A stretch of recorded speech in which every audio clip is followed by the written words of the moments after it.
Assalamualaikum warahmatullahi wabarakatuh. Nama diberi Siti Nusyahira binti Abdul Karim.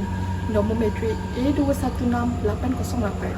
Pada hari ini, saya akan menceritakan tentang tajuk storytelling saya, iaitu cermin.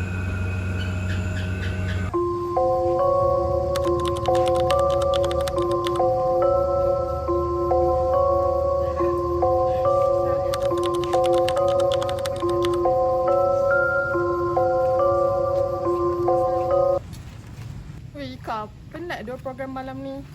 Aku rasa macam nak pengsan dah. Weh, ya doh. Penat gila program malam ni. Badan aku sampai dah melekit dah ni. Jom lah kita naik mandi. Tapi kan Ika, kenapa malam ni rasa macam seram sejuk sikit? Dengan malam yang gelap macam ni, tak pernah aku tengok KAB ni macam ni. Kau janganlah cakap macam tu. Ni sekarang dah pukul 3 suku pagi dah ni. Baik kita naik mandi. Esok kau dah ada kelas pukul 8. Jom.